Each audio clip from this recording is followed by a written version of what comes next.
Sa isang tahimik na komunidad, isang balita ang yumanig sa damdamin ng marami, ang malagim na pagpanaw ng isang batang estudyante. Ngunit sa huling sandali ng kanyang buhay, nagpakita siya ng hindi inaasahang katapangan. Isang kilos na magiging susi sa paglutas ng sarili niyang kaso. Ito ang kwento ng isang huling hininga na humingi ng hustisya. Ang biktima, isang masayahin at matalinong estudyante na puno ng pangarap, ay natagpuang wala ng buhay sa isang lugar na hindi inaasahan. Sa unang tingin, mukha itong isang simpleng kaso, marahil isang aksidente. Subalit habang sinusuri ng mga investigador ang lugar ng krimen, isang maliit na detalye ang nakakuha ng kanilang pansin. Mahigpit na hawak ng biktima sa kanyang kamay, ang ilang hibla ng buhok. Sino ang nagmamay-ari ng buhok na ito? At paano ito napunta sa kamay ng biktima?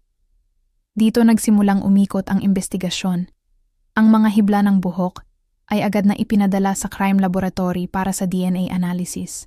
Alam ng mga pulis na ang maliit na ebidensyang ito ang kanilang pinakamalaking pag-asa upang matukoy kung sino ang salarin. Ang bawat hibla ay parang isang tahimik na testigo sa mga huling sandali ng biktima. Habang naghihintay ng resulta, sinimulan ng mga investigador na kausapin ang mga pamilya, kaibigan at kaklase ng biktima. Mayroon ba siyang nakaaway? Mayroon bang nagbanta sa kanyang buhay? Sa kanilang pagtatanong, lumabas ang ilang pangalan, mga taong posibleng may kinalaman o motibo.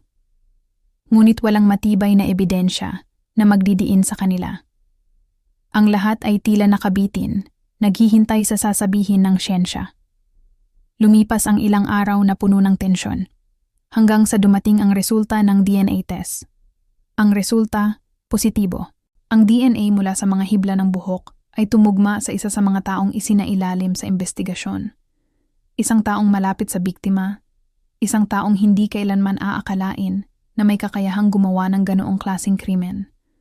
Ang suspect, na noong una ay mariing itinatanggi ang pagkakasangkot, ay wala nang nagawa kundi umamin nang iharap sa kanya ang matibay na ebidensya. Ang kwento sa likod ng krimen ay unti-unting nabuo.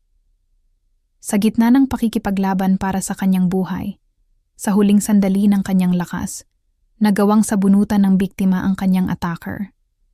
Isang desperadong kilos ng pagtatanggol sa sarili, isang huling pagkapit na nag-iwan ng marka. Hindi niya namalayan na ang simpleng paghila ng buhok na iyon ang magiging susi upang mabigyan siya ng hustisya. Ito ang kanyang huling tapang, ang kanyang huling paraan upang ituro ang salarin. Ang kasong ito ay isang paalala sa kapangyarihan ng forensic science at sa tibay ng loob ng isang taong nasa bingit ng kamatayan. Isang estudyanteng ang pangarap ay biglang pinutol, pero sa kanyang huling hininga ay nagawa pa ring lumaban. Ang kanyang katapangan ang naghatid ng hustisya hindi lang para sa kanya, kundi para na rin sa kanyang pamilya at sa buong komunidad.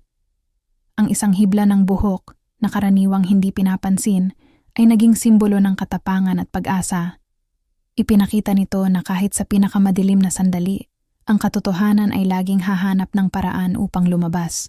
Ang alaala ng batang ito ay mananatili hindi lamang bilang isang biktima, kundi bilang isang bayani na lumutas ng sarili niyang kaso. Maraming salamat sa panonood. Huwag kalimutang mag-subscribe para sa iba pang mga kwentong tulad nito. Mag-ingat po tayong lahat.